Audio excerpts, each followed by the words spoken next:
Hey everyone, hope you're doing great. Welcome back to my channel. In today's video, we'll dive into what if Deku was in Cobra Kai. Smash that subscribe button, and be sure to peek at the description below. Let's begin. Pain was the first sensation. A dull, throbbing drumbeat against the inside of his skull, a symphony conducted by a blacksmith's hammer. It was a familiar pain, the kind that came after pushing his body past its limits, the cost of borrowing a power that was never truly his. He had felt it after the sports festival, after his fight with Muscular, after every single time he'd shattered his own bones for the sake of another. But this was different. The second sensation was grit. A fine, sandy texture against his cheek, mixed with the faint, sticky residue of something long spilled. He pried one eye open, the world a blurry smear of harsh, unforgiving light. The sun wasn't the gentle morning gold of Muzurifu. It was a white, blistering tyrant in a cloudless sky, baking the very air he breathed. Izuku Midoriya pushed himself up, his muscles screaming in protest. His hero costume, his proud gamma suit, was a wreck. The dark green fabric was torn at the shoulder and knee, scuffed with dirt, and something that looked suspiciously like dried mustard. The metal plates of his iron saws were scraped raw, and one of his gloves was missing entirely, revealing a hand raw with scrapes. He remembered a flash of sickly purple light, a villain with a warp-gate quirk, a desperate shove to get Uraraka out of the way. Then, nothing. A violent, wrenching tumble through a nauseating void, and then this alley. It smelled of sun-baked garbage and stale beer. A graffiti-covered dumpster stood sentinel against a brick wall, its foul breath a tangible presence in the thick, dry heat. He stumbled to his feet, leaning against the rough brick for support. "Uraraka-san? Ida-kun?" he called out, his voice raspy. The only answer was the distant hum of traffic. Panic, cold and sharp, began to prickle at the edges of his consciousness. He needed to assess the situation. Think like a hero. Analyze. Report. First, location. He was in an alley, clearly urban, but the architecture was all wrong. The buildings were low and sprawling, painted in faded pastels of bay and salmon pink. The signs he could see from the mouth of the alley were in a language he only partially understood, blocky English letters spelling out words like liquor and auto repair. This wasn't Japan. Second, communication. He fumbled for the support-grade pouch on his belt, his heart sinking as his fingers found it empty. His phone. It must have fallen out during the transport. A dead end. Third, and most important, his quirk. He closed his eyes, turning his focus inward. He reached for the core of power nestled within him, the brilliant, star-like nexus of one for all. He sought the familiar thrum of stockpiled energy, the warm echo of the vestiges, the ghost of All Might's presence that always lingered there. He found nothing. It wasn't just dormant. It was gone. A void. An empty, hollow space where a sun used to be. The embers that he'd so carefully nurtured, the power that had defined his entire existence for the past year, had been utterly and completely snuffed out. "No!" he whispered, his breath catching in his throat. He tried again, clenching his fist, waiting for the telltale crackle of green lightning, for the surge of strength that would flood his limbs. Nothing. Not a spark. Not a whisper. He was just Izuku Midoriya. A 15-year-old boy with a battered body, a wrecked costume, and a terrifyingly empty soul. The panic was no longer a prickle. It was a tidal wave. His breathing hitched, accelerating into shallow, ragged gasps. The world tilted on its axis, the heat of the valley pressing in on him, suffocating him. He slid down the brick wall, curling into a ball, his mind screaming. He was quirkless again. Powerless. Useless. A broken shell in a strange, hostile world with no way home. The despair was a suffocating blanket, as thick and heavy as the day All Might had left him on that rooftop, his dreams crushed to dust. How long he sat there, lost in his own terror, he didn't know. But eventually, the primal need for survival overrode the despair. Water. He needed water. And answers. With a monumental effort, he pushed himself to his feet and staggered out of the alley, blinking in the blinding sunlight. The world that greeted him was a cacophony of alien sights and sounds, Strange, boxy cars rumbled down a wide, cracked asphalt road. Palm trees, looking thin and scraggly, lined the street. And everyone, was speaking that fast, fluid English that always tripped him up in class. He was a spectacle. People stared openly at him from their cars and the sidewalk. A woman walking a small, yapping dog gave him a wide berth. A group of teenagers pointed and laughed. He was painfully aware of his green, rabbited cowl and the ridiculously oversized respirator hanging around his neck. He wasn't Deku, the aspiring hero. He was a freak in a weird costume. Flushing with shame, he pulled the cowl down, letting it rest on his shoulders. He spotted a small convenience store across the street, its windows covered in faded posters. A beacon of normalcy. Maybe someone there could help. He waited for a break in the traffic. The cars drove on the wrong side of the road, he noted with a fresh jolt of disorientation, and scurried across. The chime of the door was a familiar sound, but the interior was not. The air was cool and smelled of cleaning supplies and burnt coffee. Racks were filled with brightly colored bags of snacks and candy he didn't recognize. A tired-looking woman with bleached blonde hair stood behind the counter, scrolling through her phone, utterly bored. Deku approached the counter cautiously. He cleared his throat.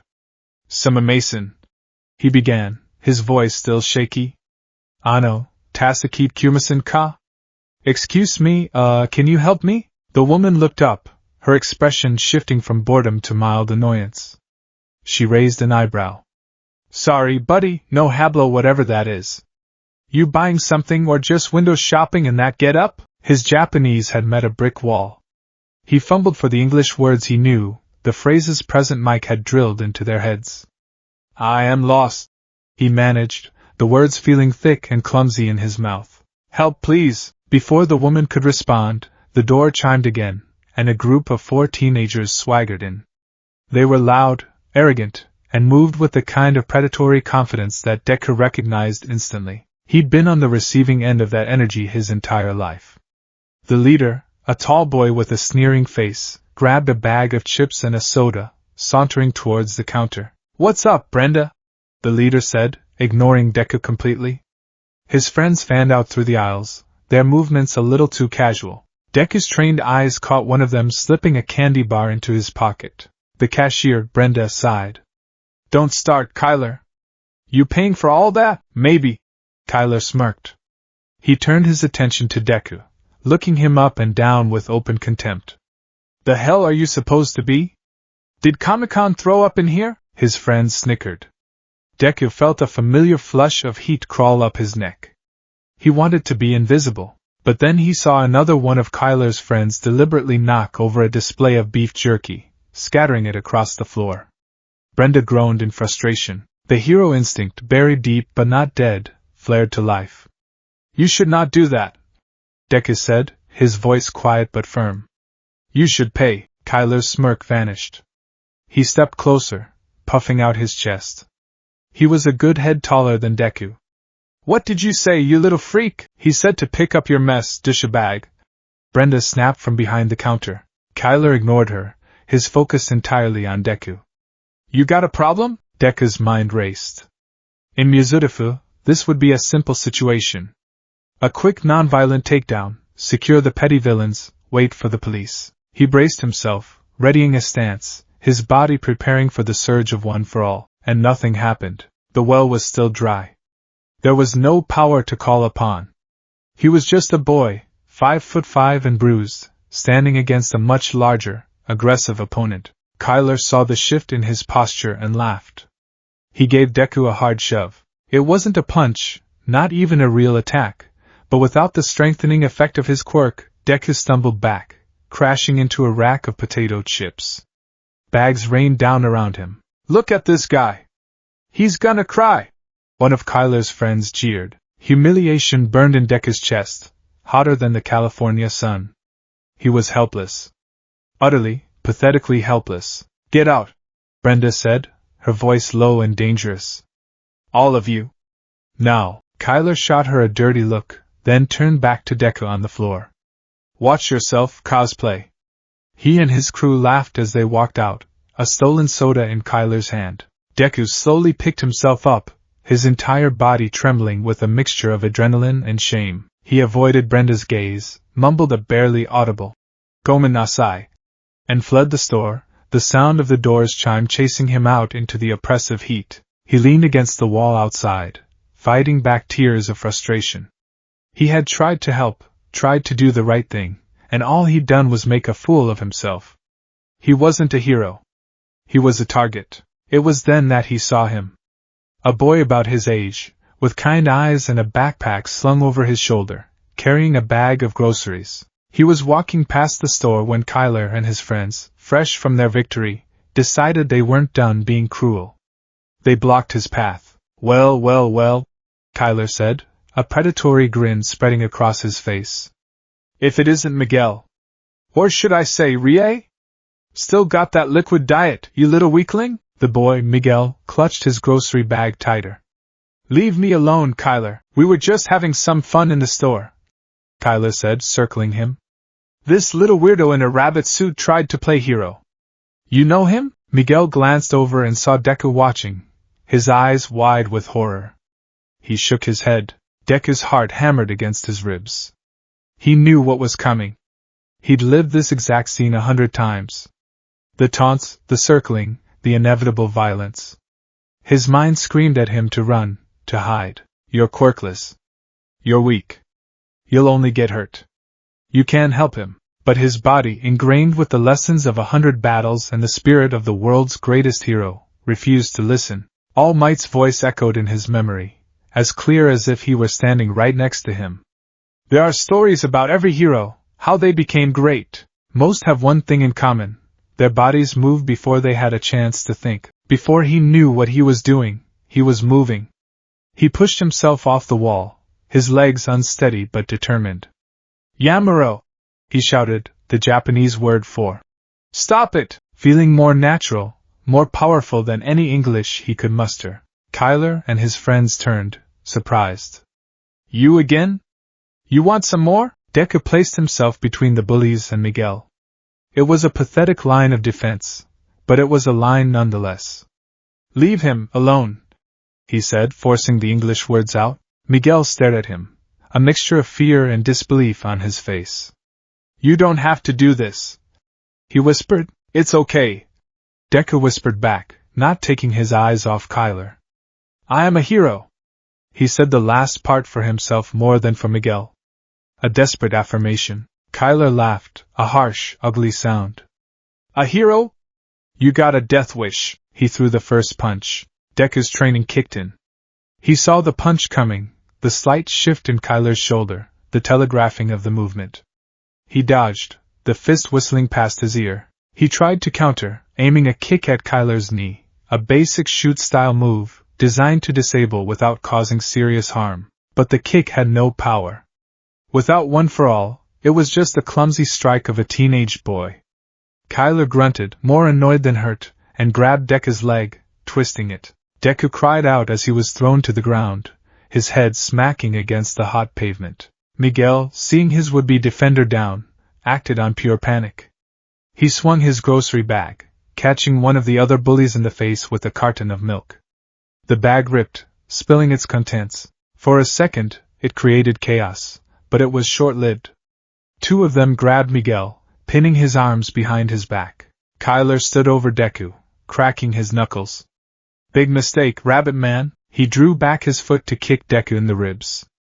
Deku squeezed his eyes shut, bracing for the impact, his heart sinking with the bitter taste of failure. Screech! A roar ripped through the air, the sound of tortured tires and an engine pushed to its limit. A flash of red and black, an old, beaten-up sports car, swerved to a halt by the curb. The driver's side door flew open and 80s rock music blasted out, a furious guitar riff cutting through the afternoon haze. A man stepped out. He wasn't tall and muscular like All Might. He was of average height, wearing a worn denim jacket and faded jeans. He had shaggy blonde hair and a look on his face that was somewhere between annoyed and hungover. He slammed the car door shut and stalked towards them, a can of Coors in his hand. What the hell is this? The man grunted, his voice a gravelly drawl. Kyler and his friends froze, momentarily stunned by the sudden arrival. "This is none of your business, old man," Kyler sneered. The man took a long sip from his beer can, then crushed it in his fist. "I make it my business when a bunch of pussies are 5-on-2ing a couple of kids." Deku, lying on the ground, watched the scene unfold, his analytical mind kicking into overdrive despite the pain. He's not a pro-hero. No costume. No visible quirk. But his stance, it's balanced, ready. Kyler, emboldened by his numbers, took a swing at the man. What happened next was a blur of brutal efficiency. The man didn't dodge so much as intercept. He slapped Kyler's punch aside with one hand and delivered a precise, lightning-fast jab with the other, right to the throat. Kyler gagged, stumbling back, clutching his neck. One of the friends charged from the side. The man didn't even look. He executed a perfect leg sweep, hooking the boy's ankle and sending him crashing to the pavement. There was a sickening crack. The two holding Miguel let him go, turning to face the new threat. The man moved between them. A spinning back kick caught one in the solar plexus, knocking the wind out of him. He crumpled to the ground, gasping like a fish. The last one hesitated, his eyes wide with fear. The man simply glared at him. "Get lost." The boy didn't need to be told twice. He scrambled to help Kyler up, and the whole crew fled, leaving their downed compatriot whimpering on the ground. The alley fell silent, the only sounds the lingering echo of the guitar solo from the car's radio and the ragged breathing of Deku and Miguel. The man stood over the last groaning bully. "Get up," he ordered. The boy struggled to his feet. "Now get the hell out of my sight." The boy limped away as fast as he could. The stranger turned, his blue eyes scanning the scene. He looked at the spilled groceries, at the terrified but grateful Miguel, and finally, his gaze landed on Deku, still on the ground, staring up at him with an expression of pure, unadulterated awe. Deku wasn't just seeing a savior. He was seeing technique. He was seeing power. A different kind of power, born not from a genetic gift, but from discipline and violence.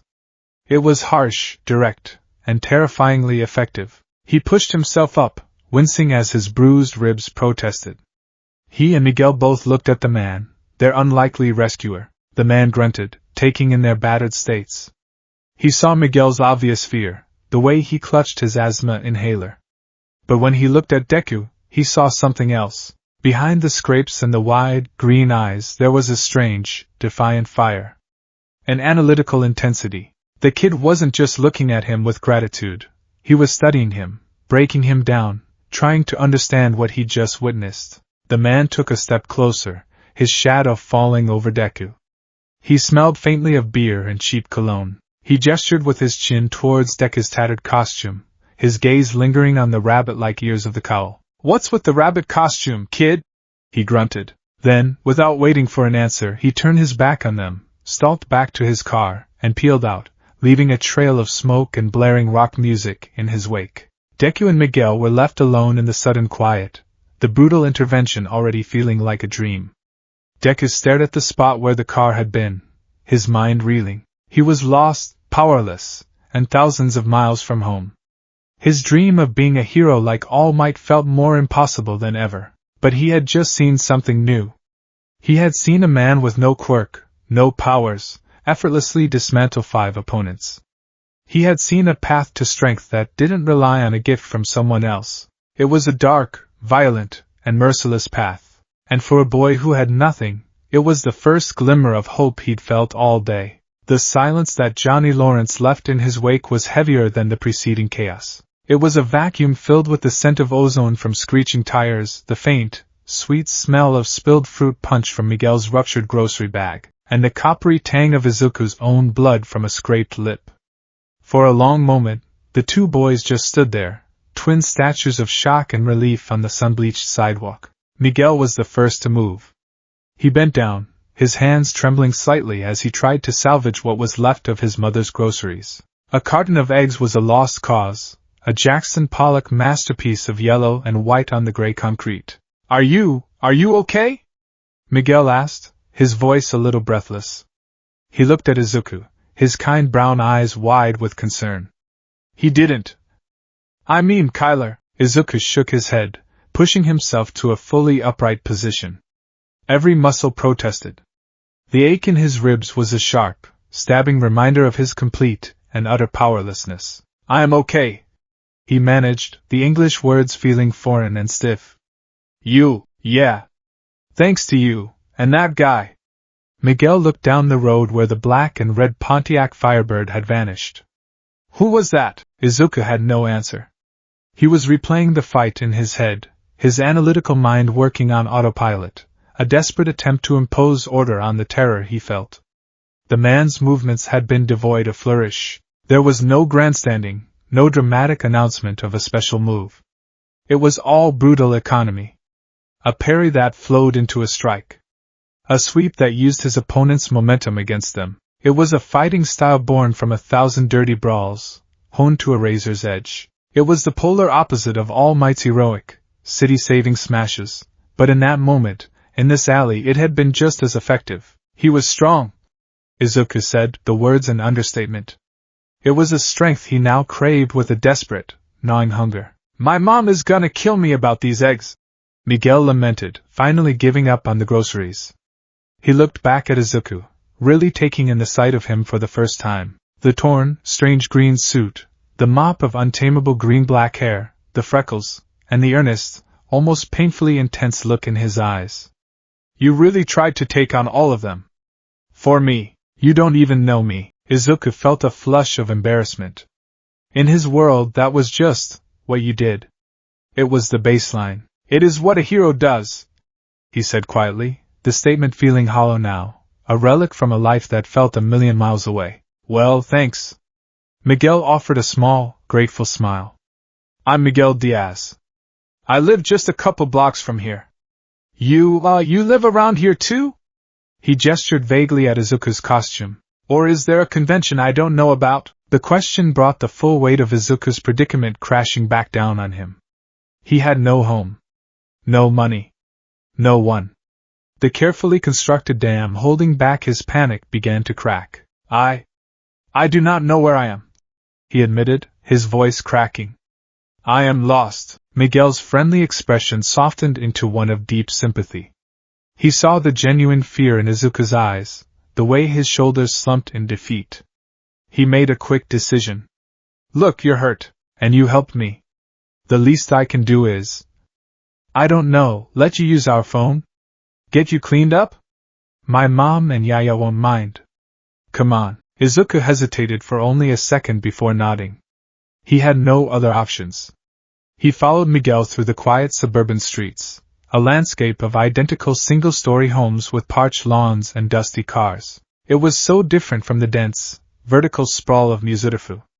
It was quiet, peaceful, yet Izuku felt a profound sense of danger lurking just beneath the surface, a danger he was completely unequipped to handle. The Diaz apartment was small but filled with warmth and the smell of spices. Miguel's mother, Carmen, was initially alarmed by the strange, costumed boy with a split lip, but after Miguel's rapid-fire explanation in Spanish, her suspicion melted into motherly concern. She fussed over Izuku, cleaning his cuts with an antiseptic that stung like fire, while his grandmother, Yaya, silently offered him a glass of water, her eyes filled with a quiet understanding. They learned his name was Izuku Midoriya and that his story was a confusing, unbelievable mess about a villain, and a quirk, that had transported him here. Carmen, a practical woman who worked long hours as an X-ray technician, assumed he was a runaway who had suffered some kind of trauma and was coping by creating a fantasy. She offered him the couch for the night, a kindness so overwhelming that Izuku had to fight back tears.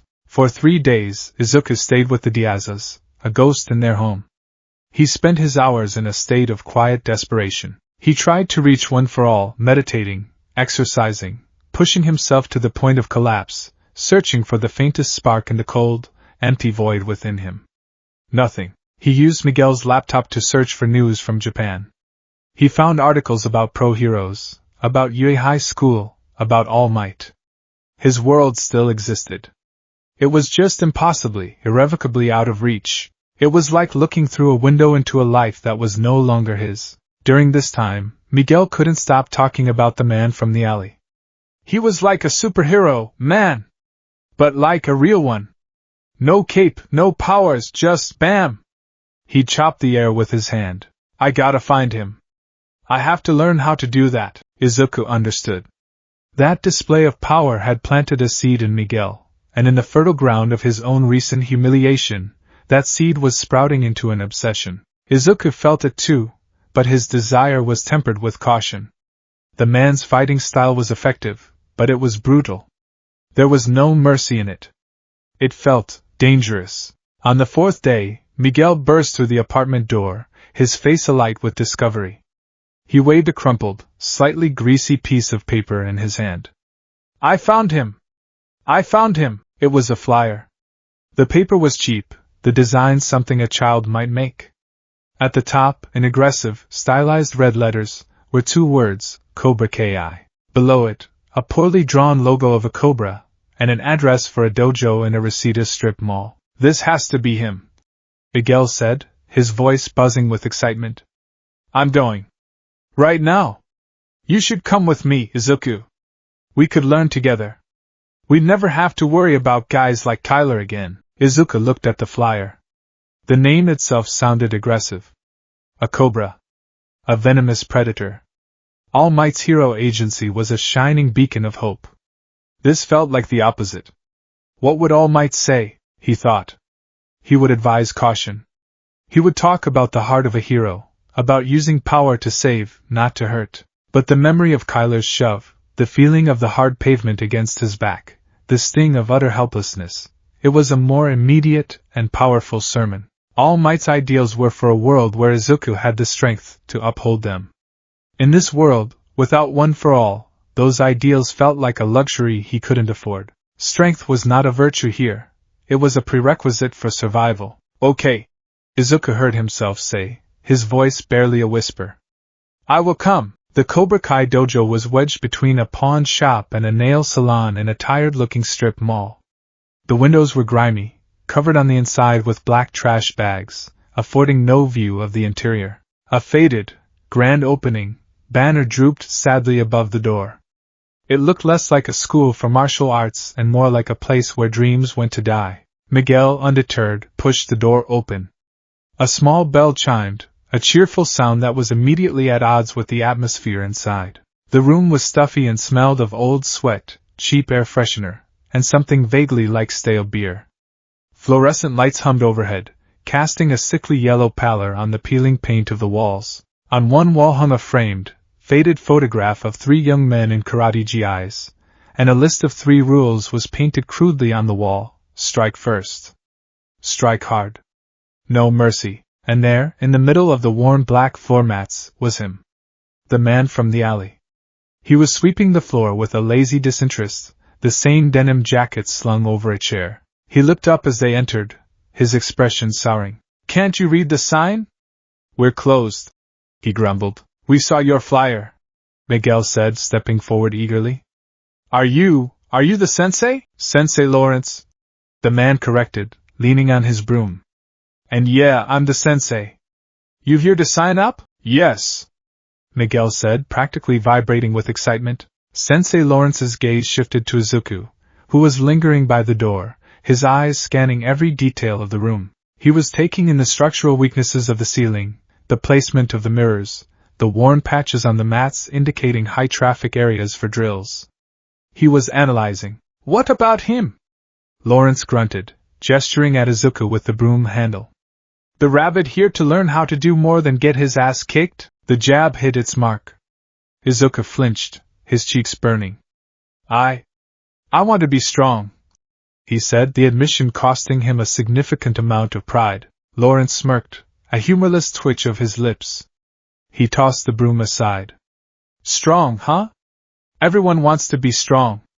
Most people don't want to put in the work. It's gonna cost you. Lessons aren't free. Izuku's heart sank. He had no money. But Miguel, ever the friend, stepped in. I can pay for both of us. My mom gave me some cash. We can pay you back, I promise. Lawrence considered this for a moment, then shrugged. Fine. But if you're gonna be my students, you gotta learn the Cobra Kai way. And the first thing you need to learn is that your life, as you know it, is over. You're not losers anymore. You're not nerds. You're not whatever the hell he is. He jerked a thumb at Izuku. You're gonna be something else. You're gonna be badass. But first, you have to learn to flip the script. Got it? Izuku and Miguel nodded, not entirely sure what he meant. Good. Now get changed. Your pansy-ass clothes won't cut it in here. He pointed to a door marked locker room. There were no uniforms. They simply changed into their gym clothes. When they emerged, a few other students had trickled in. There was a girl with sharp, intelligent eyes, Aisha, and a quiet, awkward-looking boy Izuku hadn't seen before. They all looked like him and Miguel, outcasts, the prey. The lesson began. There was no gentle introduction, no stretching. Johnny Lawrence stalked in front of them like a caged predator. Look at you, he said, his voice dripping with disdain. You're a bunch of nerds. Misfits. Losers. In the wild, you'd be the first ones eaten by the lions. Why? Because you're weak. You let people walk all over you. You think the world is gonna be fair and kiss your ass? It won't. Izuku felt his posture stiffen. The words were harsh, a verbal sandpaper stripping away their dignity. But a part of him, the part that had spent a decade with Deku, ringing in his ears, couldn't disagree. But that all changes today, Johnny continued, his voice rising. Here you're not gonna be weak. Because I'm gonna teach you a style of karate that was taught to me. A method of fighting your enemies. To be a badass. To be a Cobra Kai. He turned and pointed to the rules on the wall. These are the pillars of that method. The tenets of Cobra Kai. We're gonna start with the first, and most important one. Strike first. He paused, letting the words hang in the air. Izuku's mind immediately began to whir. Strike first? But that's instigating a conflict. A hero's duty is to de-escalate. To defend. You only engage when there's no other option to protect someone. Striking first means becoming the aggressor. That's what villains do.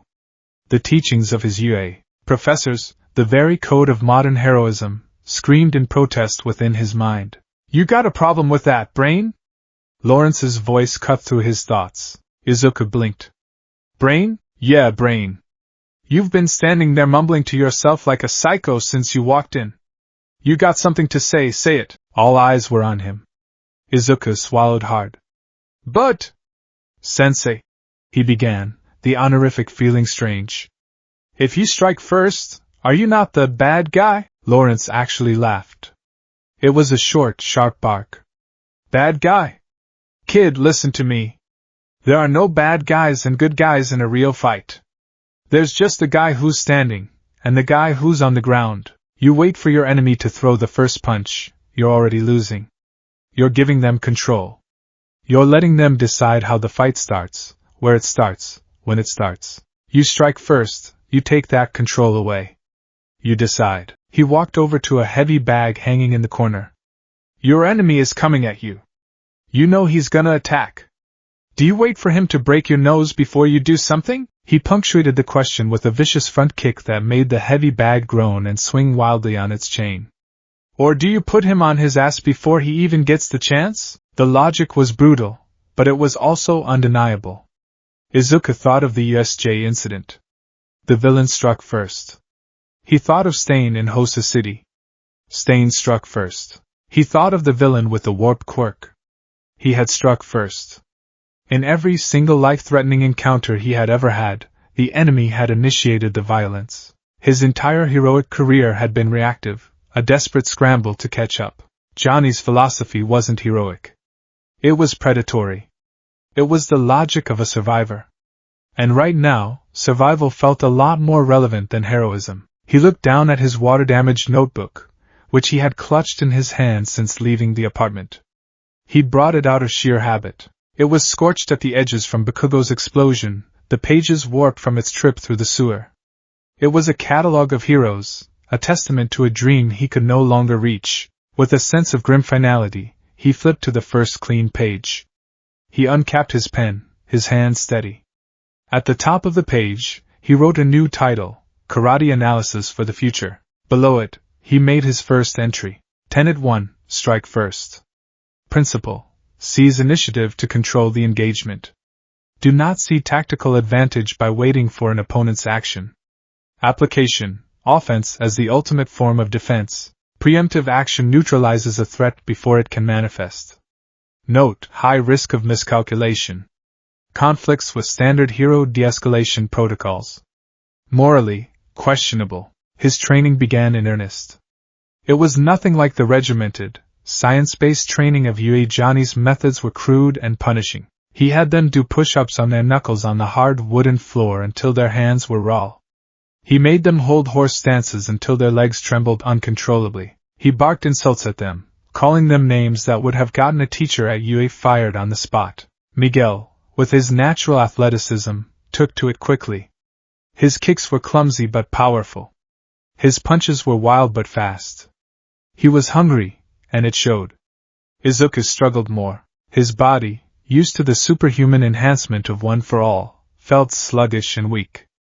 The power wasn't there to compensate for his smaller frame. All he had was his stamina, forged from 10 months of cleaning a beach, and his mind. He watched Johnny's demonstrations with an obsessive focus, his mutterings returning as he deconstructed every movement. He shifts his weight to his back foot before a side kick, generating more hip torque. The jab is a decoy. He's watching for the opponent's reaction to set up the cross. He keeps his guard tight, but there's a small opening under his arm when he throws a hook. "What are you muttering about now, brain?" Johnny snapped during a drill. "Your technique, sensei," Izuku said without thinking. "It's very efficient, but your reliance on forward momentum could be countered by a circular, evasive style. Someone using, for example, Aikido or Judo could use your aggression against you." The dojo went silent. Everyone stared at Izuku, expecting Johnny to explode. Instead, the sensei just stared at him, a strange look in his eyes. It wasn't anger. It was something closer to surprise. "Just shut up and do your 50 knuckle push-ups, nerd," he finally said, turning away. But from then on, the nickname Brain stuck. It was an insult, but it was also a label of recognition. The climax of the first week of training arrived on a sweltering Friday afternoon. The air in the dojo was thick enough to chew. "All right, ladies," Johnny yelled, clapping his hands. "Time to see if any of this has sunk into your mushy little brains. It's time to spar. Pair up!" Everyone looked around nervously. Miguel immediately paired off with the other boy. That left Izuku and Aisha. Aisha Robinson was smart and sharp-tongued, but in the dojo, she was hesitant, unsure of herself. She moved with a self-conscious awkwardness, as if she was constantly apologizing for taking up space. Izuku recognized her insecurity as a mirror of his own, pre-all might. They faced each other on the mat. Aisha wouldn't meet his eyes. "Don't go too hard on me, okay?" she mumbled. "I will not," Izuku promised. He bowed, a sign of respect he'd learned from watching old martial arts movies. Aisha just shuffled her feet. "Fighting positions!" Johnny ordered. Izuku settled into the basic stance Johnny had taught them. He kept his guard up, his weight balanced. He saw a dozen openings in Aisha's stance. Her guard was too low, her feet were too close together. He could end this in seconds, and that was the problem. He didn't want to. She wasn't a villain. She wasn't a threat. She was a scared girl who was trying to find some confidence. Hitting her felt wrong. It felt like bullying. "Fight!" Johnny yelled. Either of them moved. They just stood there, 2 meters apart. "What is this, a staring contest?" Johnny's voice was laced with irritation. "Midoriya, what are you waiting for?" "She is not ready, sensei," Izuku said, keeping his eyes on Aisha. "I don't give a damn if she's ready. The world ain't gonna wait for you to be ready." Kyler and his dickhead friends, were they waiting for you to be ready? No. They came at you. Now hit her. Izuku's hands were clenched into tight fists. He could feel his heart pounding, a frantic drum against his ribs. He looked at Aisha's nervous face, and all he could see was himself standing before Bakugo, year after year, bracing for an explosion that he knew was coming. He couldn't do it. He couldn't be the one to cause that fear in someone else. "I will not," he said, his voice quiet but firm. Johnny's face darkened. He stormed onto the mat, getting right in Izuku's face. He was so close Izuku could smell the coffee on his breath. "What did you say to me? It is not honorable." Izuku said, standing his ground. There is no honor in striking someone who is not your enemy. Honor? Honor doesn't win fights. You know what wins fights? Speed, power, and aggression. He poked a finger hard into Izuku's chest. You think this is a game? You think this is some superhero cartoon where the good guy always wins? Life isn't a cartoon, kid. Life is a street fight. And in a street fight, hesitation gets you killed. Hesitation gets you killed. The words echoed in the sudden, ringing silence of Izuku's mind. They ripped through time and space, plunging him back into a memory he tried desperately to suppress. He wasn't in a Reseda dojo anymore. He was on a street in Muzudafu, suffocating, his limbs flailing uselessly against a monster made of sludge. He was watching Bakugo, his childhood friend and tormentor, choking, his eyes pleading for help, and Izuku had hesitated. He had stood there, frozen in fear, a useless, quirkless wannabe, until All Might arrived. His hesitation could have cost Bakugo his life. The memory shifted. He was in a dark alley in Hosu, the air thick with the smell of blood. The hero killer, Stain, stood over Ida, his blade poised to kill, and for a split second, Izuku had been paralyzed by the killer's terrifying bloodlust. A split second that nearly cost Ida everything. The memory sharpened, becoming painfully clear. The sheer rock face of a cliffside camp. The terrifying, overwhelming presence of the villain Muscular. A small, terrified boy, Koda, was about to be obliterated, and Izuku, his arms broken and useless, had felt a moment of pure, abject despair. A moment of hesitation. A moment where he thought, I can't win. Hesitation gets you killed. Or worse, it gets someone else killed. Johnny's words weren't just the ramblings of a bitter sensei. They were a fundamental truth of combat, a truth Izuku had learned in the most brutal ways imaginable. De-escalation, honor, mercy, those were ideals for situations you controlled.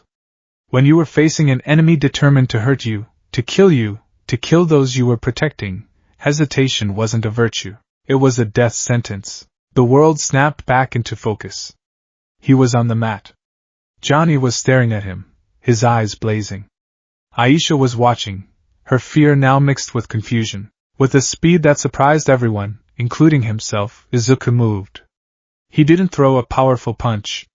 He didn't launch a devastating kick. He simply closed the distance in a single, explosive step, just as Gran Torino had taught him. He didn't strike her face or her body. He executed a precise, clean hand chop to the side of her shoulder, a nerve strike point he'd read about. Aisha yelped, more from shock than pain, her arm going numb. The sudden, unexpected contact made her lose her balance. She stumbled backward and sat down hard on the mat. Point. The match was over. Izuku stood over her, his chest heaving. He hadn't hurt her, not really. But he had struck. He had crossed the line in his own mind.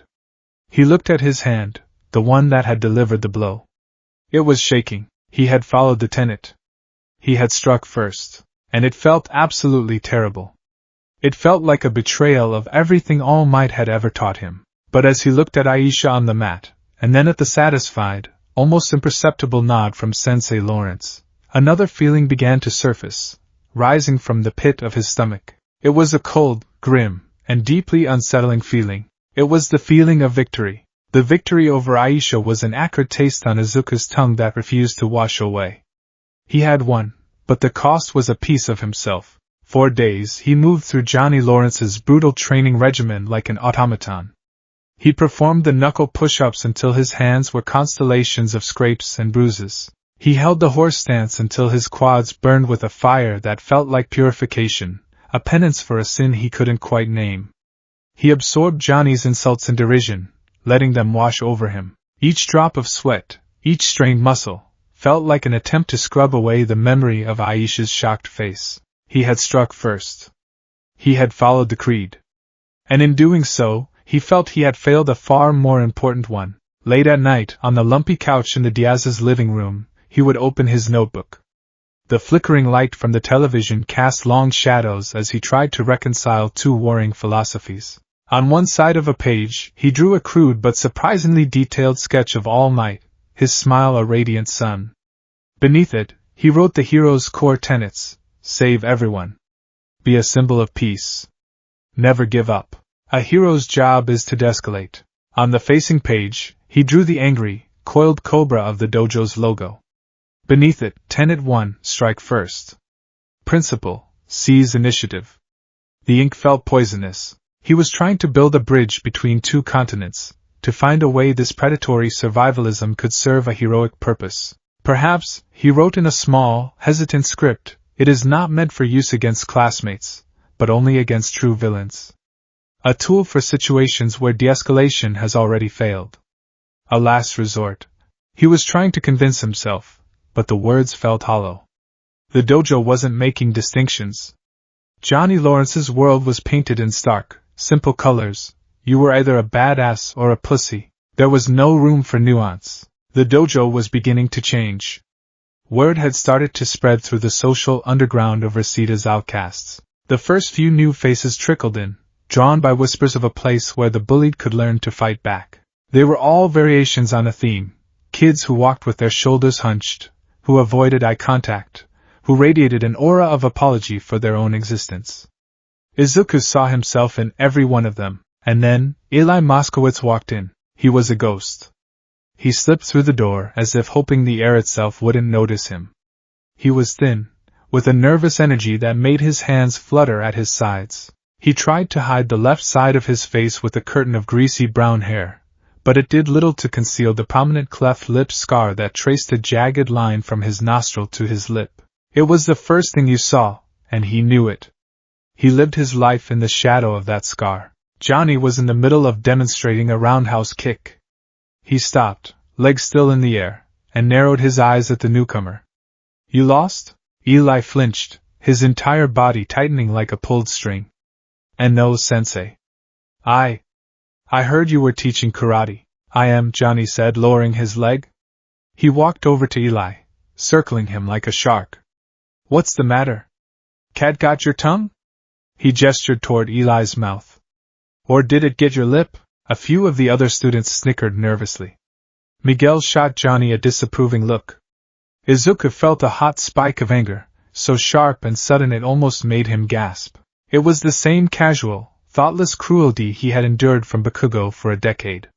The targeting of a physical trait, a weakness, turning it into a brand of shame. Eli's face turned a deep, mottled red. He looked at the floor, his shoulders hunching so far they nearly touched his ears. He was about to turn and flee, to retreat back into the invisibility he so clearly craved. His name is Eli, Izuku said, his voice cutting through the tense silence.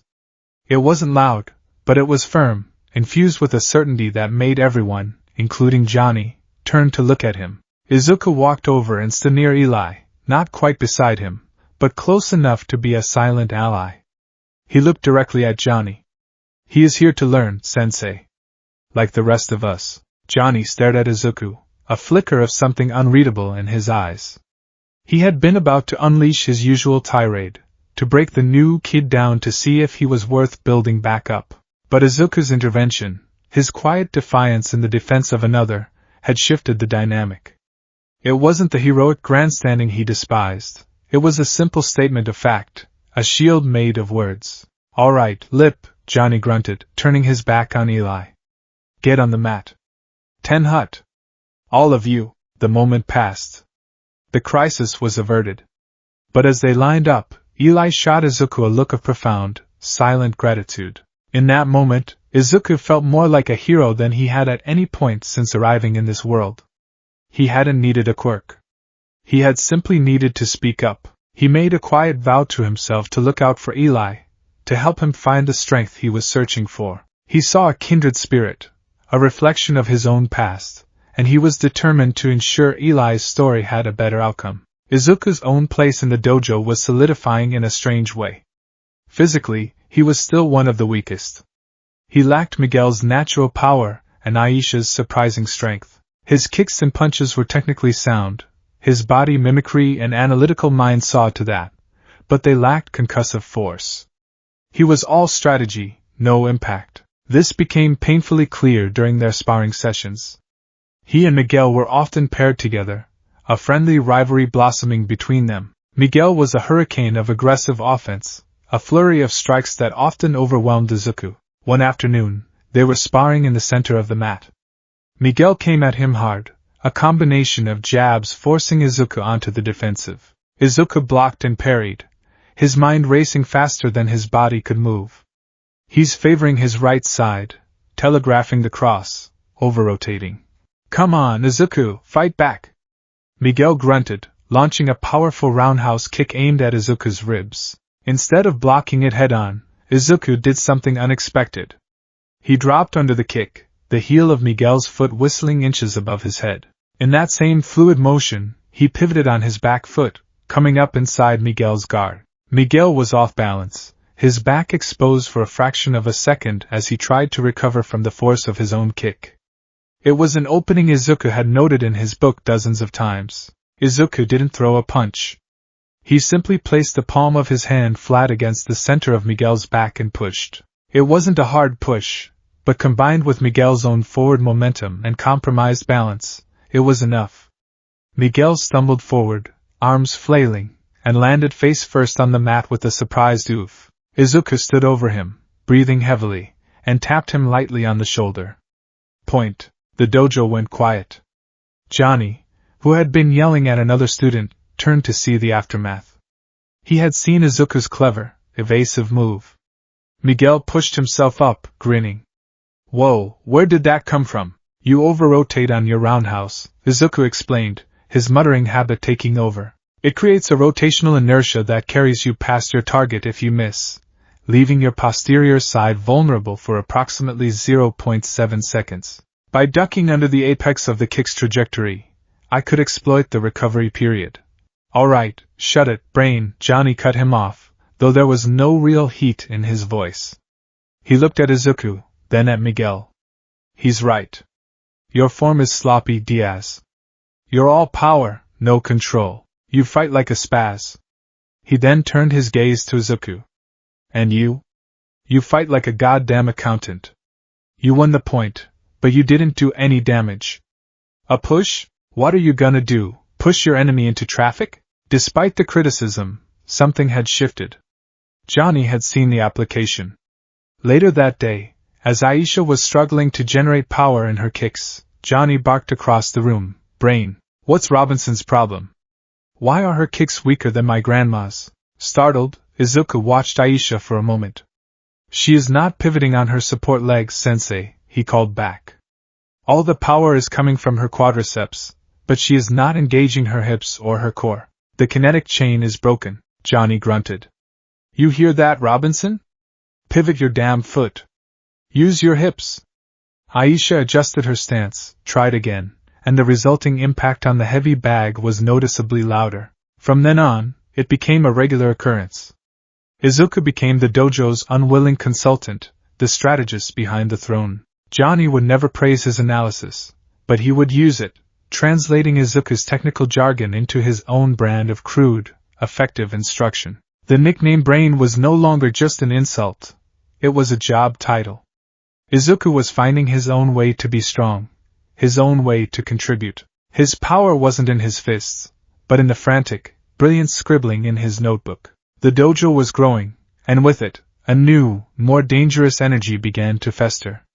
The students were gaining confidence, but it was a brittle, aggressive kind of confidence. The lessons were getting harder, the training more intense. One afternoon, Johnny gathered them all in the center of the mat. The air was thick with anticipation. You've learned to strike first, Johnny began, his voice low and serious. You've learned to take control. But that's only the first step. Taking control is meaningless if you can't keep it. An enemy might be down, but they're not out. You give them a chance to get back up, they'll put a knife in your back. That's why we have the second tenet of Cobra Kai. He pointed to the wall, to the second line of the creed, painted in angry red letters. Strike hard. When you strike with all your might. You commit. You don't tap, you don't push. He shot a pointed look at Izuku. You hit them with everything you've got. You make sure that when they go down, they stay down. It's not about hurting them, it's about ending the fight. Decisively. Completely. Izuku's blood ran cold. Strike hard. The words themselves were a violation of everything he believed in. He remembered his fight with Muscular, a villain who embodied that philosophy. Muscular struck hard. He struck to kill, to obliterate.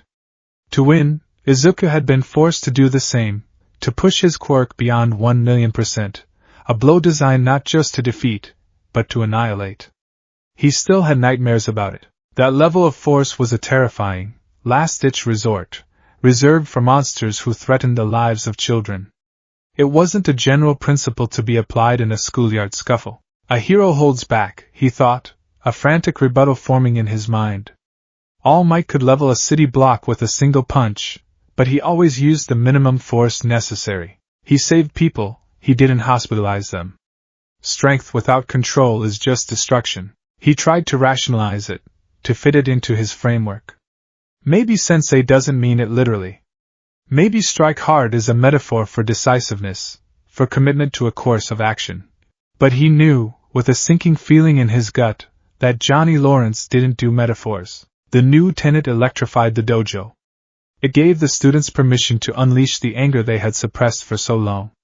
The training took on a vicious edge. The sounds of impact against the heavy bags grew louder, angrier. And no one embraced the new philosophy more than Eli. Fueled by Izuku's quiet encouragement, and Johnny's loud derision, something in Eli had started to awaken. He hit the bags harder each day. His timid posture began to straighten. He was still quiet, but there was a new intensity in his eyes. Izuku was proud of him. He saw it as a victory, proof that even in this harsh place, he could help someone.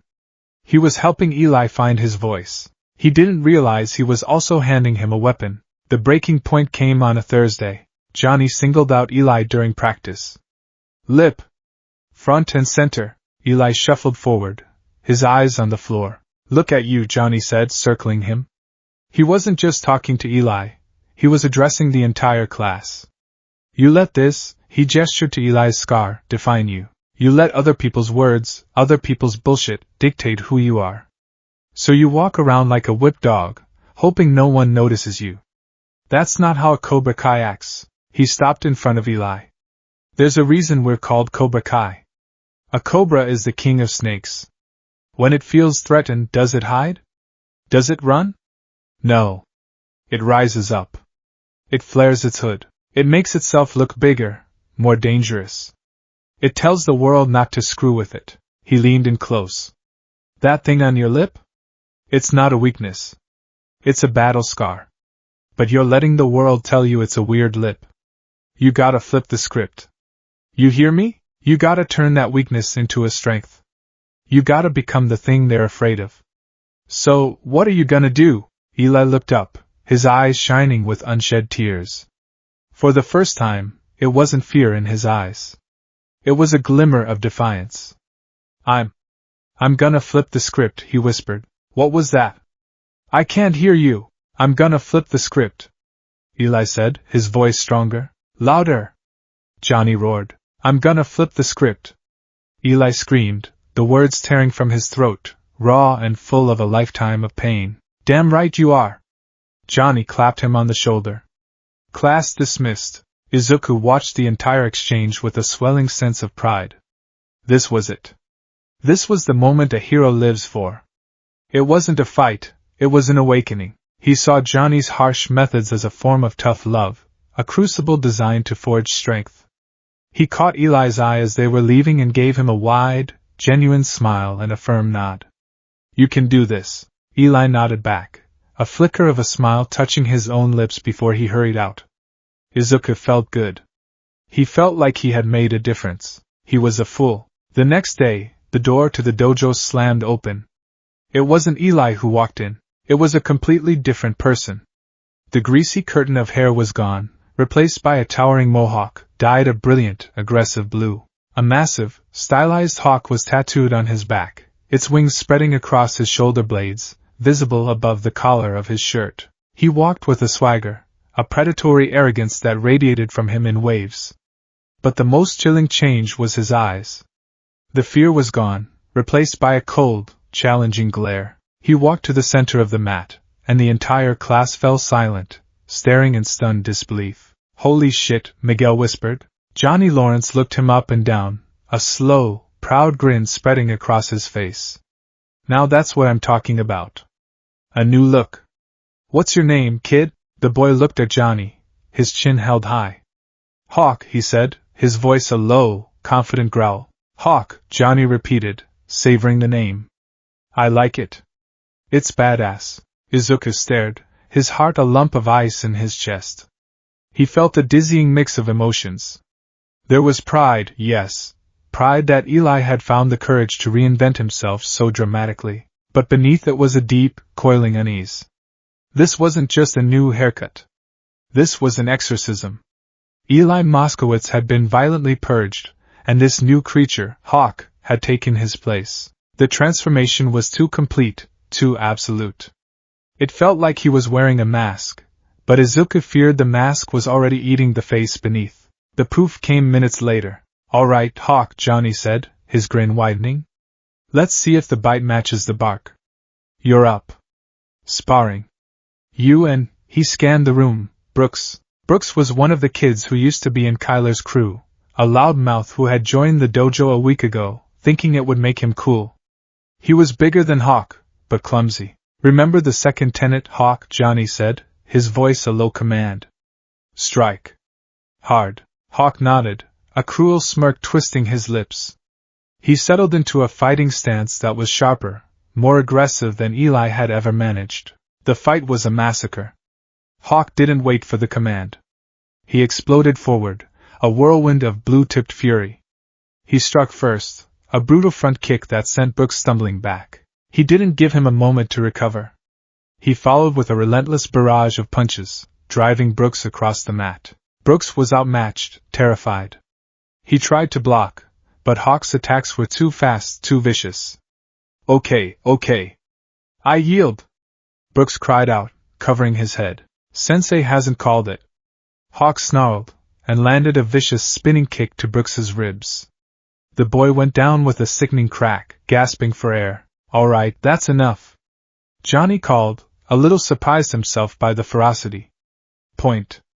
Hawk. But Hawk wasn't finished. He stood over the whimpering Brooks, who was curled on the mat.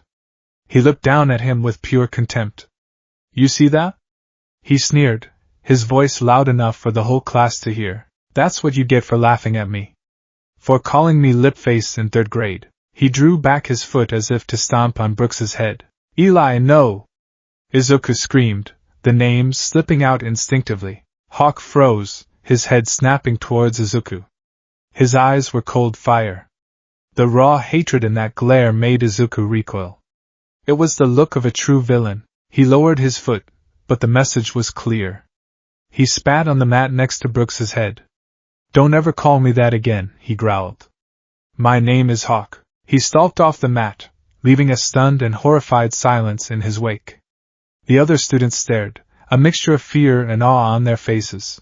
They had just seen the ultimate expression of Johnny's teachings. They had seen a loser flip the script and become a monster. Izuku felt sick to his stomach. He had encouraged this. He had smiled and nodded.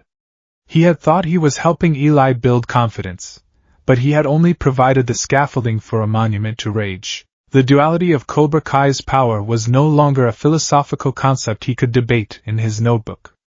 It was standing right in front of him, with a blue mohawk and dead eyes. This dojo didn't just teach karate. It took the pain of its students, sharpened it into a weapon, and taught them to wield it without mercy.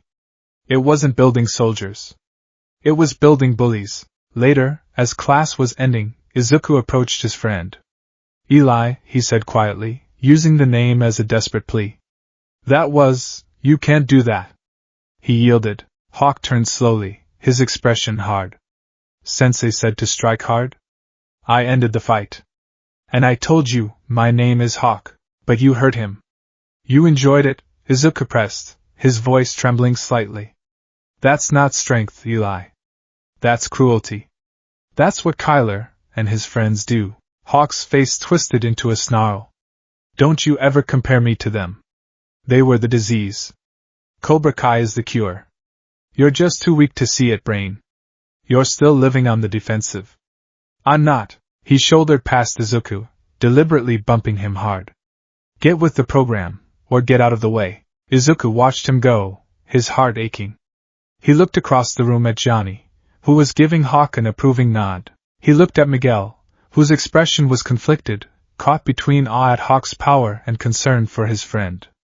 And he looked down at his own bruised knuckles. He came here seeking strength, a way to be a hero in a world without powers. But as he stood in the sweat-soaked air of the Cobra Kai dojo, surrounded by boys being forged into weapons, he was gripped by a terrifying realization.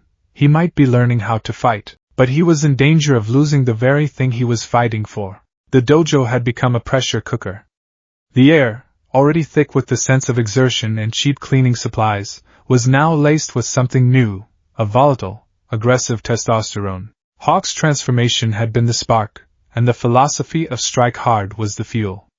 Every training session felt less like a class and more like a barely contained riot. The students, once timid and hesitant, now snarled and shoved, their sparring matches escalating into grudge matches. Johnny Lawrence seemed to revel in it, mistaking their burgeoning cruelty for newfound strength. He saw a legion of badasses taking shape. Izuku saw an army of future bullies being forged in the crucible of their own pain.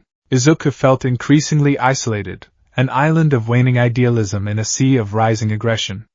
He continued to train, pushing his body to its limits, but his heart wasn't in it. His analytical mind, once a source of comfort and a tool for improvement, now served only to highlight the flaws in the Cobra Kai philosophy. He saw the dangerous overconfidence in Miguel, the unchecked rage in Hawk, the fear masquerading as toughness in the other students. He tried to be a moderating voice, to preach restraint, but his words were drowned out by Johnny's belligerent mantras. "There's no room for restraint in a fight." Johnny had barked at him after Izuku had suggested they practice defensive drills. "That's Miyagi-Do bullshit. You thinking about defending, you're not thinking about winning. Cobra Kai is about one thing, victory." The name Miyagi-Do meant nothing to Izuku, but the sentiment behind Johnny's dismissal was clear. This was a place of pure offense. There was no yin to its yang, no balance. It was all fire, all the time, and Izuku knew better than anyone that an uncontrolled fire consumes everything, including the one who started it. He needed space. He needed air that didn't taste of sweat and anger. On a Saturday afternoon, when the suffocating heat of the valley finally broke under a thin blanket of clouds, he told Carmen and Miguel he was going for a run to clear his head. He didn't have a destination in mind. He just ran.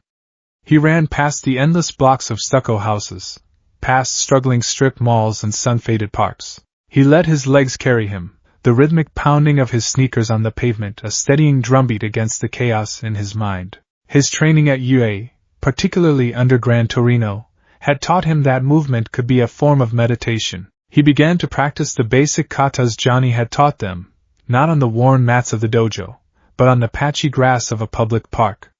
The movements felt different out here, in the open air, less aggressive, more focused. He wasn't practicing to fight an opponent, he was practicing to master himself. He started adapting the movements, blending the rigid, linear strikes of Johnny's karate with the fluid, circular motions he remembered from watching Eraserhead fight. He instinctively lowered his center of gravity, incorporating the leg-focused techniques he had been developing for his shoot style back home. The style was still nascent, a clumsy fusion of ideas, but it was his. It was a way of fighting that didn't feel like a betrayal. His wanderings eventually led him to a more affluent part of the valley. The houses were bigger here, the lawns greener, the cars newer. It was a world away from the gritty reality of Reseda. He was jogging down a quiet, tree-lined street when a flicker of movement in his peripheral vision caught his eye. It came from the backyard of a large, well-kept house, a flash of white against the vibrant green of a meticulously manicured garden. Curiosity piqued. Izuku slowed to a walk, peering through the slats of a wooden fence. In the center of a lush garden, surrounded by bonsai trees and a small koi pond, a man was practicing karate. He was dressed in a simple white gi, his movements a stark contrast to the explosive violence of Cobra Kai. Where Johnny was a sledgehammer, this man was a flowing river. His hands moved in graceful, circular arcs, his feet rooted to the earth. He was performing a kata, a sequence of movements that was both a dance and a combat drill. Each block flowed seamlessly into a strike, Each step was a study in perfect balance. It was mesmerizing. Izuku, the perpetual student, was captivated. He stopped, his back pressed against the fence, his eyes wide. He began to mutter, his analytical mind kicking into high gear, deconstructing the man's technique. Incredible balance. His center of gravity is so low. He's not generating power from his muscles alone, but from the ground up, a transfer of kinetic energy through his entire body. The circular blocks aren't meant to stop an attack, but to redirect it, to turn the opponent's force against them. It's defensive, but not passive. It's beautiful. The man finished the kata with a final, serene pose, holding it for a long moment before letting out a slow, controlled breath. He seemed to sense he was being watched. He turned his head slowly, his kind, dark eyes looking directly at the spot where Izuku was hiding. Caught, Izuku flinched, ready to bolt. But the man didn't look angry. He simply raised an eyebrow, a small, curious smile playing on his lips.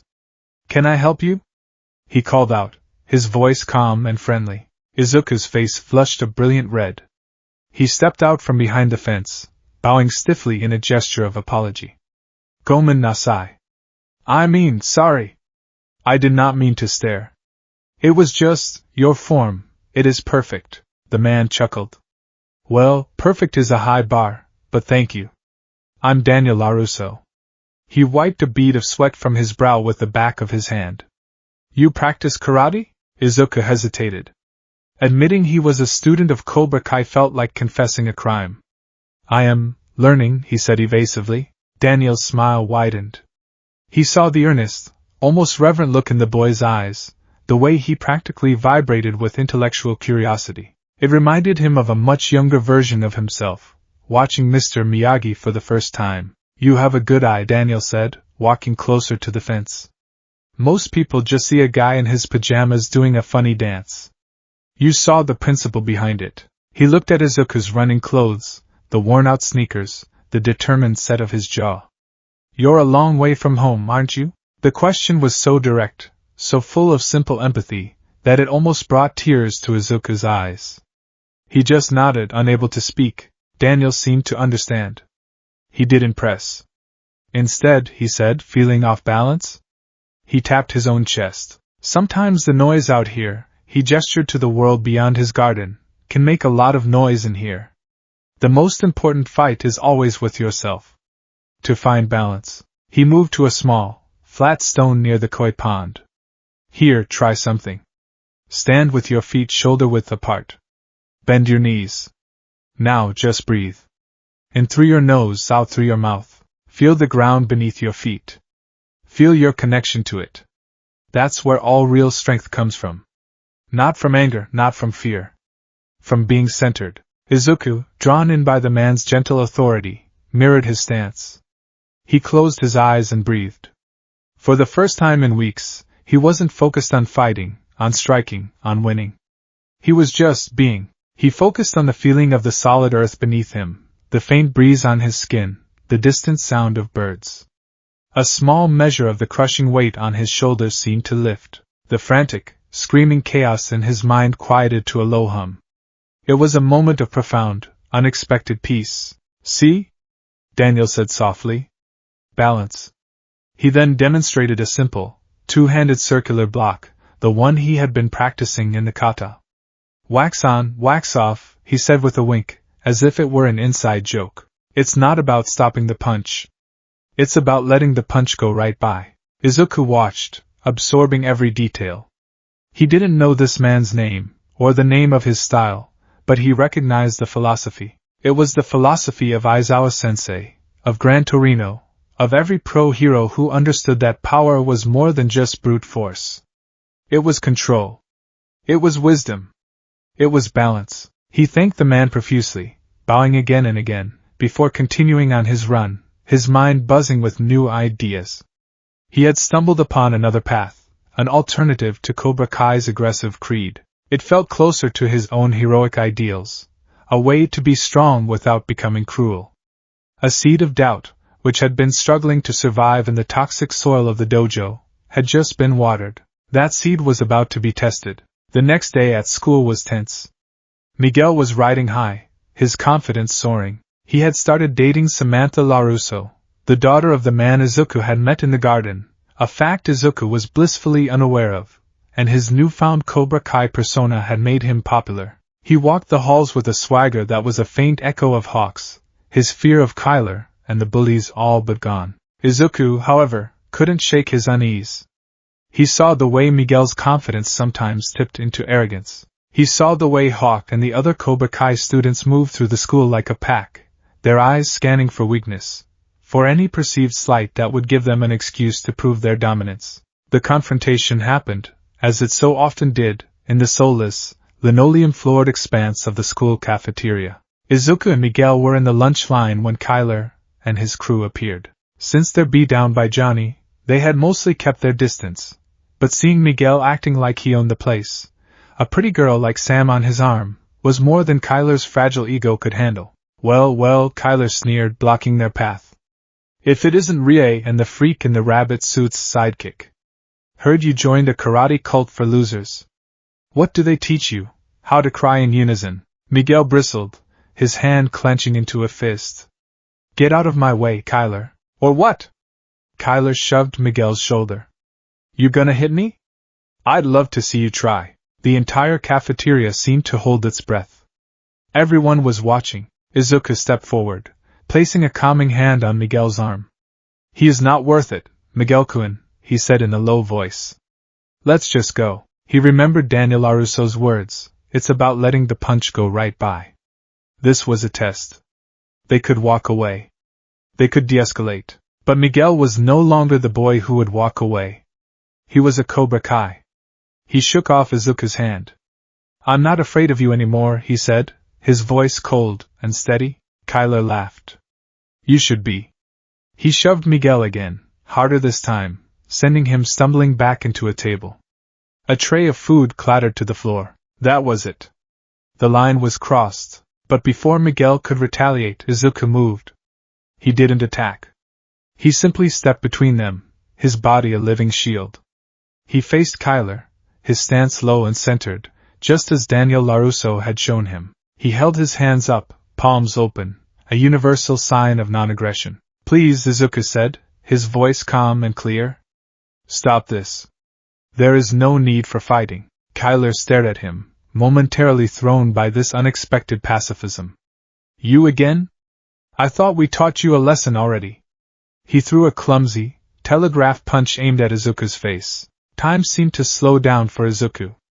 His mind, a supercomputer of combat data, processed the attack vector, the shift in Kyler's weight, the anger clouding his judgment. He didn't try to block it. He didn't try to dodge. He simply moved his head a few inches to the side. The punch whistled past his ear, its momentum carrying Kyler slightly off balance. At the same time, Izuku performed a gentle, two-handed circular motion, just like the one Daniel had shown him. He caught Kyler's arm, not to stop it, but to guide it, redirecting the force of the blow harmlessly away. Kyler, expecting resistance, found none and stumbled forward. It was a perfect, non-violent neutralization. A flawless execution of the Miyagi-Do philosophy. He had won the exchange without throwing a single strike. But Miguel didn't see it that way. He saw his friend being attacked. He saw red. While Kyler was still off balance, Miguel exploded into action. Cobra Kai! He yelled, a war cry that echoed through the cafeteria. He launched himself forward, a blur of motion. It was a textbook Cobra Kai assault. Strike first. Strike hard. A sharp kick to Kyler's knee buckled his leg. A quick jab to the face snapped his head back. Another one of Kyler's friends charged in, and Miguel, without missing a beat, executed a flawless leg sweep, sending the boy crashing to the floor. It was over in seconds. But it wasn't just a fight, it was a performance. Miguel moved with a brutal, confident grace that stunned the entire room. He was a whirlwind of controlled violence. Izuku watched, frozen in place. He had a strange, out-of-body feeling, as if he were watching a movie. He wasn't the primary fighter, but his mind was an active participant. He saw every opening, every mistake, every opportunity. He found himself calling out instructions, his analytical brain taking over, treating it like a real-time strategy game. "Miguel, your left is open!" he shouted as Brooks tried to flank him. Miguel adjusted, blocking the punch. "He's off balance!" "Sweep the leg!" he yelled, seeing Kyler try to get back to his feet. Miguel didn't hesitate, sweeping Kyler's remaining good leg out from under him. Kyler went down with a yelp of pain. The last of Kyler's friends stood there, dumbfounded, before turning and running. Silence descended upon the cafeteria, broken only by Kyler's groans. Miguel stood in the center of the room, chest heaving, adrenaline pumping through his veins. The entire student body was staring at him, their faces a mixture of shock, fear, and undeniable respect. The nerds and outcasts were looking at him like he was a god. The popular kids, who had once looked through him, were now looking at him. In one swift, violent ballet, Miguel Diaz had flipped the script on his entire social existence.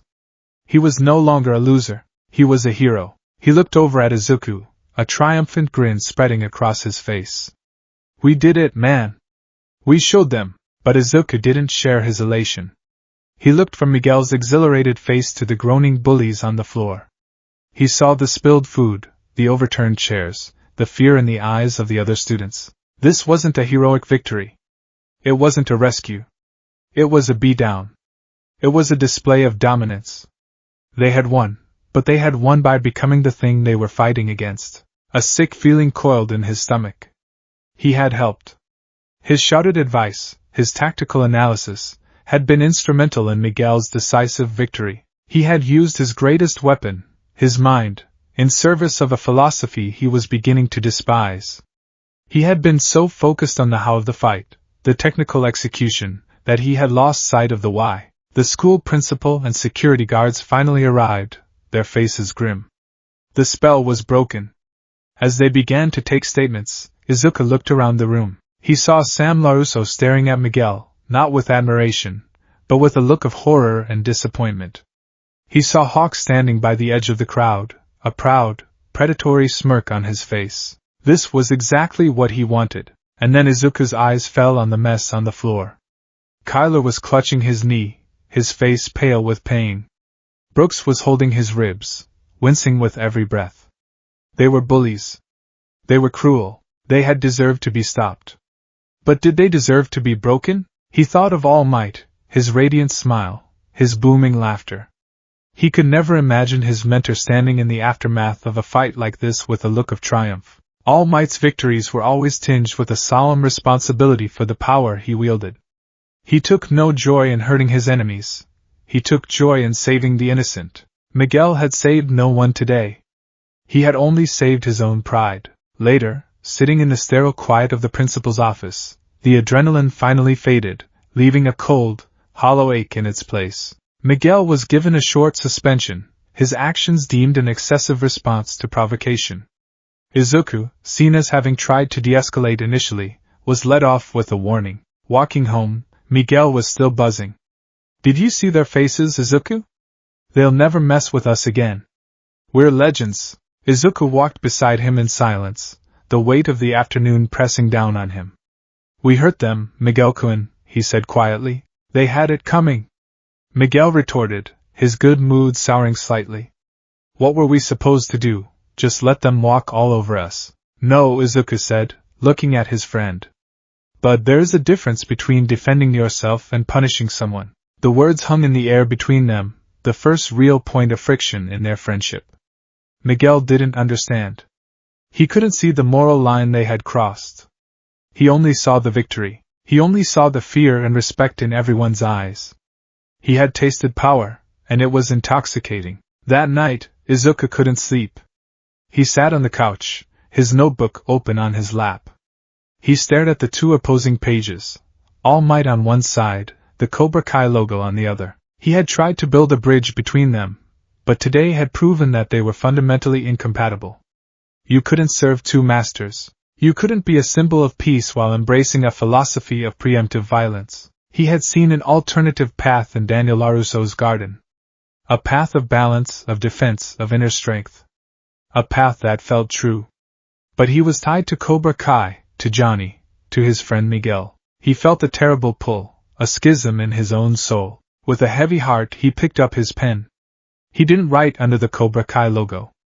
Instead, he turned to a fresh, clean page. At the top, he carefully sketched a bonsai tree, its branches reaching for a serene balance. He didn't know the name of the style, or the history behind it, but he knew what it represented. Beneath the tree, he wrote a single, hopeful question: is it possible to be strong enough to win, but wise enough not to fight? He had no answer.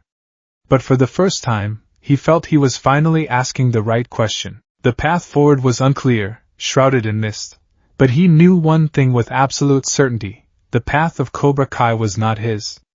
He would have to find another way. A hero's way. The Cobra Kai dojo was no longer just a place to train, it had become a temple of validation. The cafeteria fight had been its first sermon, and Miguel Diaz was its first saint. The students who had once shuffled through the doors with their heads down now walked with their chests puffed out, their eyes sharp and challenging. They moved through the school hallways like a phalanx, parting the crowds not through respect, but through a palpable, radiating intimidation. They had tasted power, and they had found it to be the sweetest drug imaginable. Miguel was at the center of this new universe. He was no longer just a smart, asthmatic kid. He was a warrior. People who had never known his name were now whispering it in the halls. He had Sam LaRusso, one of the most popular girls in school, by his side. He had, in every conceivable way, flipped the script. And he owed it all to Cobra Kai. Izuku watched this transformation with a heavy, aching heart. He was happy for his friend's newfound confidence, for his freedom from the daily torment of bullies. But the method of that liberation terrified him. The victory in the cafeteria had not quenched the fire in the dojo. It had thrown gasoline on it. The training sessions grew more intense, more competitive. The friendly rivalry between students curdled into something meaner. Hawk, in particular, patrolled the mat like a warlord, seizing any opportunity to punish a weaker student for a mistake, his cruelty disguised as a lesson in toughness. Izuku became the dojo's unwanted conscience. "Ease up, Hawk," he'd say when a sparring match went too far. "That was a clean hit, Miguel-kun, you don't need the follow-up," he'd advise, only to be met with a confused or annoyed look. He was a brake pedal in a dojo that only had a gas pedal. His constant calls for restraint, for honor, were seen not as wisdom, but as weakness. As cowardice. He felt the distance growing between himself and Miguel. They still talked, still shared meals at the apartment, but a philosophical chasm was opening between them. Miguel was a true believer, fully immersed in the teachings of Sensei Lawrence. Izuku was an apostate, a heretic who questioned the sacred texts. "You're overthinking it, man," Miguel said one evening, icing his knuckles after a particularly brutal session. "Johnny's just teaching us to be tough, to not take crap from anyone." "What's wrong with that?" "There is nothing wrong with being tough," Izuku countered, carefully applying ointment to his own scraped hands. "But there is a line between toughness and cruelty. Between confidence and arrogance. I worry we are crossing it." Miguel just shook his head, a flicker of frustration in his eyes. "You weren't there, Izuku. You don't know what it was like, getting laughed at every single day. This feels good. It feels like justice." Izuku had no response. He knew exactly what it was like. But he had been blessed with a different teacher, a different path. All Might had taught him that justice wasn't about retribution, it was about protection. It was a shield for the weak, not a sword for the formerly weak to wield against others. The final schism came on a Friday. The dojo was electric, buzzing with the energy of their recent social victory. Johnny Lawrence gathered them in the center of the room, a grim, proud look on his face. He paced before them like a general addressing his troops before the final, bloody charge. "You did good at the school," he began, his voice a low growl. "Diaz showed them what Cobra Kai is all about. You struck first. You struck hard. You won." He paused, letting the praise sink in. "But winning the battle isn't the same as winning the war. Your enemy is smart. They're cowardly. You knock him down, you show him a little mercy, you turn your back, and they will come back with their friends and stab you in the spine." He stopped pacing and fixed them with an intense glare. "I learned that lesson the hard way. A long time ago, I had an enemy on the ground. I had him beaten. But I listened to the wrong people. I showed a moment of mercy. And it cost me everything. Everything. The raw, ancient pain in his voice was chilling. He wasn't just teaching a lesson, he was exorcising a demon. There can be no hesitation. No second thoughts. When you have your enemy defeated, when they are on the ground, broken and begging, you have to finish the job. You have to ensure they can never get back up to hurt you again. That is why we have a third tenet. The most important tenet of them all. He turned and pointed a dramatic, trembling finger at the final, blood-red line of text painted on the dojo wall. No mercy. The words slammed into Izuku with the force of a physical blow. A wave of icy dread washed over him, so profound it made him feel dizzy. The sounds of the dojo, the hum of the fluorescent lights, the shuffle of feet on the mat, Miguel's quiet intake of breath, all faded into a dull, distant roar. No mercy. It was more than a philosophical disagreement. It was an abomination. It was the antithesis of everything he had ever been taught, everything he had ever fought for, everything he aspired to be. It was the creed of a villain, his mind overwhelmed, fractured. The grimy, sweat-stained walls of the Cobra Kai dojo dissolved into an infinite, starless void. He was standing alone in the darkness, the weight of a terrible silence pressing in on him. Then, a voice, deep and resonant, a voice that was etched into the very fiber of his soul. Is this the path you have chosen, my boy? Izuku spun around. Standing behind him, bathed in a soft, ethereal light, was the towering, muscular form of All Might. But this was not the radiant symbol of peace with the indomitable smile. This was Toshinori Yagi in his hero form, his face etched with a profound, soul-crushing disappointment. The two great tufts of his hair, usually standing proud like a crown, seemed to droop with sorrow. His smile was gone, replaced by a firm, sad line. It was the face that had told him he couldn't be a hero on that rooftop, a lifetime ago. All Might!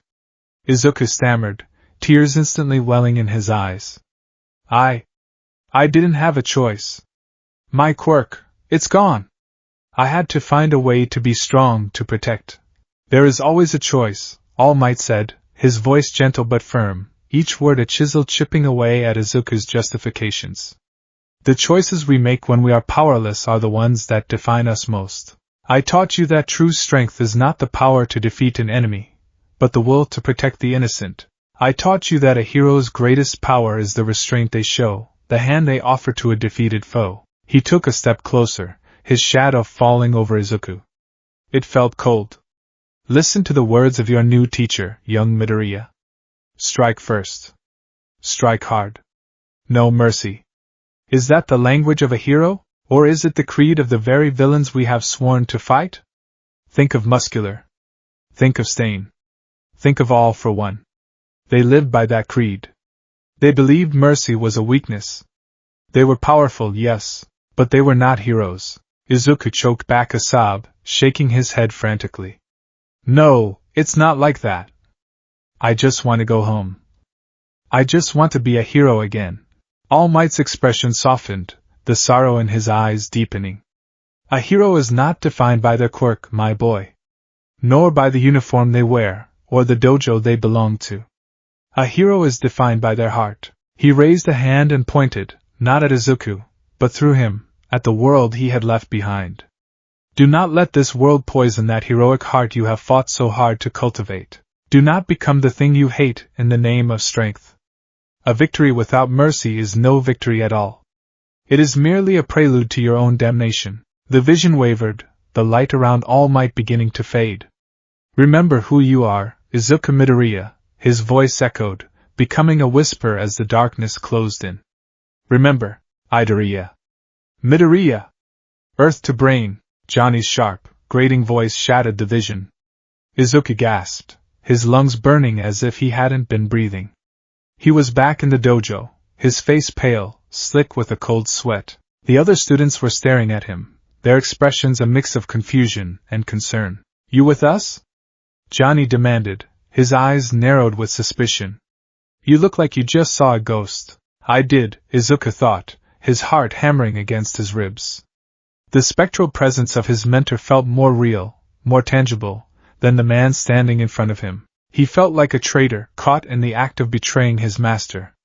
He looked at Miguel, at Hawk, their faces wrapped with attention, drinking in Johnny's poisonous gospel. They didn't see the danger, they only saw the promise of power. Later that day, the tension in the dojo was thicker than ever. As the students practiced their katas with a new, vicious intensity, a loud, cheesy commercial jingle blared from the small television Johnny kept in his office. When your car's a wreck, see the best in the West. Daniel LaRusso at LaRusso Auto Group. We kick the competition. On the screen, the kind, smiling face of the man from the garden appeared. Daniel LaRusso, wearing a suit and standing in front of a row of shiny cars, finished the commercial with a goofy karate chop. Johnny, who had been observing the class, froze. His entire body went rigid, his face contorting into a mask of pure, unadulterated hatred. "That son of a bitch," he snarled, the words dripping with venom. He stormed over to the television and kicked the stand, making the small set wobble dangerously. "You see that guy?" he roared, pointing a trembling finger at the smiling face on the screen. "That's Daniel LaRusso. That's my enemy." Izuku's world tilted on its axis. LaRusso? The man who had taught him about balance, about breathing? The man whose gentle, defensive style had felt so right, so heroic? He was Johnny's mortal enemy. "He's the guy I told you about," Johnny continued, his voice raw with decades of resentment. "The one who beat me in the All-Valley final. He acted all innocent, but he was a snake, trained by a charlatan who taught him all sorts of cheap tricks." He paced back and forth, his agitation growing. He got lucky. He used an illegal kick to the face to win. And what did he do after he won? Did he show any sportsmanship? No. He and his crazy old sensei laughed while I was on the ground in agony. They showed me no mercy. The pieces clicked into place in Izuku's mind with a sickening finality. Johnny's entire philosophy, his obsession with aggression and his hatred of mercy, was all born from this one, singular defeat. He wasn't teaching a martial art, he was teaching his own personal trauma. He was desperately trying to forge his students into weapons that could win the war he had lost 30 years ago. Izuku felt trapped. He was caught between two opposing poles, two warring masters. On one side was Johnny Lawrence, the sensei who had given him a path to strength, but whose philosophy was a dark, twisted reflection of his own pain. On the other was Daniel LaRusso, a man who seemed to embody the very balance and control Izuku craved, but who was the sworn enemy of his dojo and his friend's teacher. To align with one felt like a betrayal of the other. The situation was complicated even further by Miguel's relationship with Sam. Sam LaRusso. Daniel LaRusso's daughter. He tried to talk to Miguel about it after class, as they walked home under the hazy orange glow of the setting sun. "Miguel-kun," Izuku began tentatively, "I learned today that your girlfriend, Sam, her father is Sensei Lawrence's enemy." Miguel kicked at a loose stone on the sidewalk. "Yeah, I know. It's kinda weird, right?" "It is more than weird," Izuku pressed, his voice urgent. "It is dangerous. This is not just a rivalry. Sensei hates him. What will happen when he finds out you are dating his enemy's daughter? What will happen when her father finds out you are his prize student?" Miguel shrugged, a gesture of dismissal that set Izuku's teeth on edge. "Come on, man, that was all like 30 years ago. It's ancient history. It's got nothing to do with me and Sam. We're different." "But are you?" Izuku asked, stopping and forcing Miguel to face him. "You are learning his karate. You are learning his philosophy. You fight like him. When her father looks at you, who do you think he will see?" "He'll see me," Miguel insisted, a defensive edge to his voice. "This whole thing is stupid. I like Sam. Johnny's my sensei. It'll be fine." But Izuku knew it wouldn't be fine. He saw the inevitable collision course. Miguel was trying to stand with a foot in two different worlds, and Izuku knew from bitter experience that when those worlds went to war, the ground in the middle is the first to be torn apart. The physical manifestation of Izuku's rebellion came at the end of the week. To drill the no mercy tenet into their heads, Johnny dragged a worn, life-size training dummy onto the center of the mat. It was made of hard rubber and canvas, its face a featureless blank slate. "All right, ladies," Johnny announced, circling the dummy. "This is Bob.